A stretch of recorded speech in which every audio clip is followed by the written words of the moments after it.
What's going on, guys? Welcome back to Roddy's Rides. I'm your host, Roddy. If you're new to this channel, go down in the description, hit that subscribe button, help your boy out. But in today's episode, we will be taking my 3.7 M122 swapped GT500 V6 out to the dyno. So go down in the comments, don't cheat. Go throw down what you think the car is going to go throw down. I'm very excited. It's got a aftermarket exhaust setup, but it has stock headers currently waiting on BBK's flow tubes to come in so I can install my long tubes. But besides that point, it's got an 8-pound pulley, an exhaust, GT500, the 2014 120mm throttle body with the JLT air intake. So I'm thinking on 8 pounds, I'm hoping for at least 360, 370, somewhere in that ballpark. That's what the car feels like right now. It feels pretty quick, and this is only the beginning. This car is tuned by Doug at Stable Performance out in Killeen, Austin area. So if you're in that area, go hit him up. And this is the very first tune he ever put on my car. So if you're new to the channel, I ended up getting it tuned by Doug. I've had Doug's tune on this motor setup, and this motor setup has higher mileage. It's done great. I've had no issues, has barely any blow by. I mean, I just can't complain with this setup. I absolutely love it. I want to hurry up so we can get out to the dyno because I'm running a little late. So here's my setup, M122 with the water to air intercooler on top, and just double checking, making sure everything looks good. I mean, this could probably be a little tighter, but meh. We'll figure it out. But this is what I'm talking about. It's got 2 bolts here, and usually whenever I back out of my driveway, since it does have a hill, it usually squeaks because the bearing on this, and I want to eventually fix this tensioner or I build my own, if that makes sense. But just been running out of time. So I'm going to tighten this down and we're going to hurry up and get on the road. Cold start. Tensioner is now tightened back up. Hopefully we'll be making that full 8 pounds.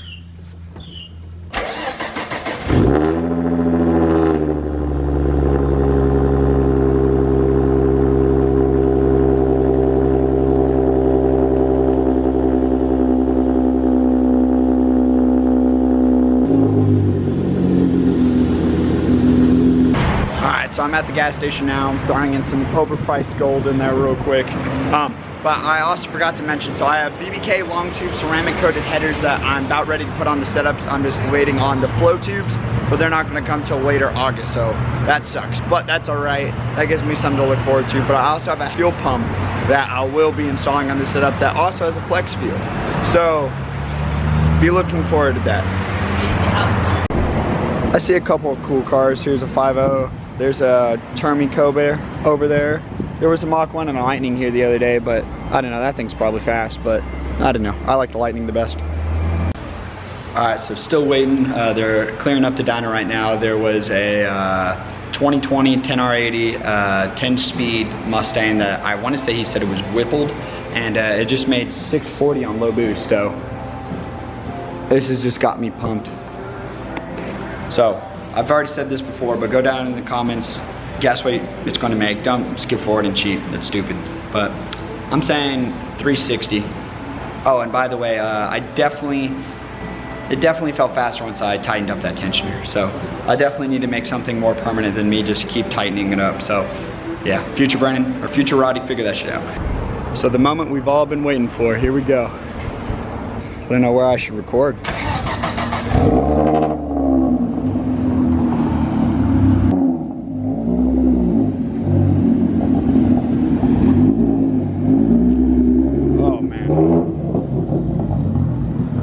I'm gonna fix those exhaust tips probably once I do the long tubes. I don't know if you guys can hear me right now. We got the fans cooling down the car.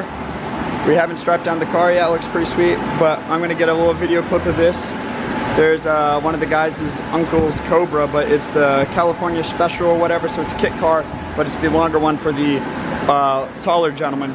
But yeah, I always forget, this lighting in here is never the best, but I think this was the Corvette the last time I went to go get my car dynoed, but they couldn't because they're working on the fuel system on this. So I'm not much of a Chevy guy, but this is how I would build a Corvette.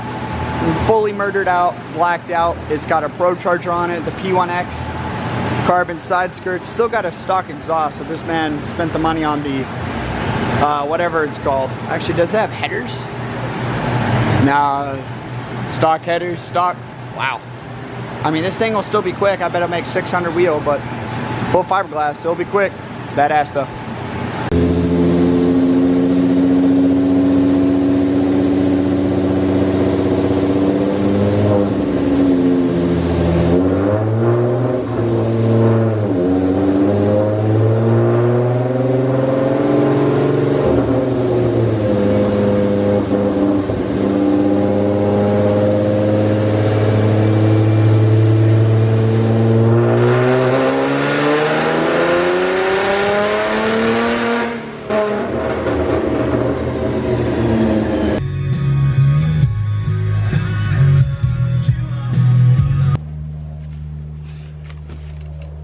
So I did end up filming an outro for this video, but I just didn't really like it, and it could be a lot shorter, truthfully.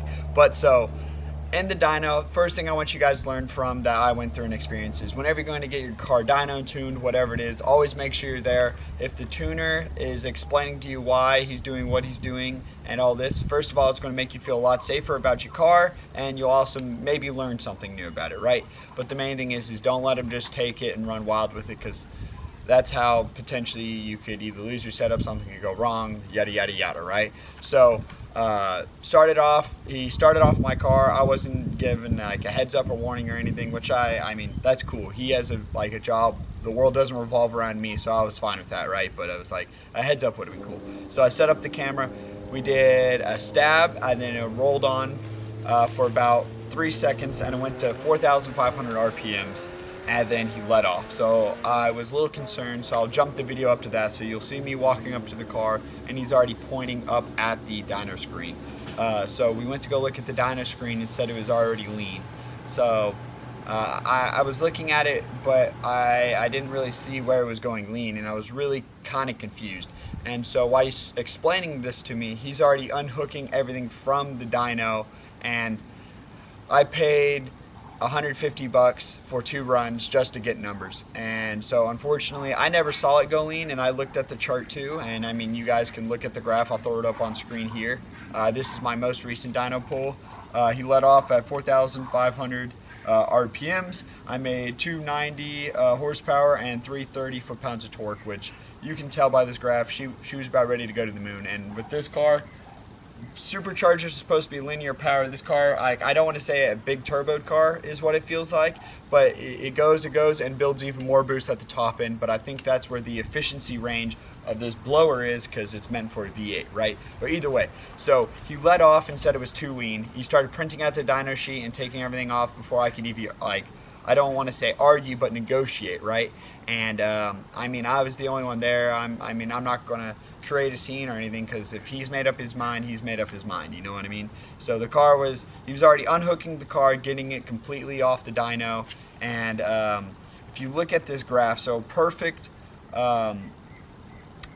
ratio would be anything below 1.0. But so in the very beginning, you can see it was a little lean up at the top, but as soon as he got on it, it starts to drop down towards that lower 0.9 number, which is still considerably fat, but like, you see what I'm saying. It's still rich, but I mean, could be leaned out, yada yada. But the car feels great. My AFR, whenever I floor and do some pulls, I did some pulls in it, and this car, I have had no issues with it going lean. So in the very beginning, I was researching issues about the lower intake having smaller passenger side compared to driver side on the plastic intake manifold. But ever since I did the intercooler, both banks and both lambdas look, they're not always going to be identical, but they're so close that it doesn't look like one's going lean compared to the other one. So I thought that was my issue, but looking at this stays lean. I mean, this stays rich, and the AFR stay rich too. Looking at the graph a year ago from the dyno when I had Auto Mafia tuning the car was a lot closer to that 0.8 mark, where even if you look here, it was still technically lean before he stabbed it, which I think that's just because you roll onto it, you let your foot off, and once you stomp it, that's when you start doing your pull or your dyno numbers, right?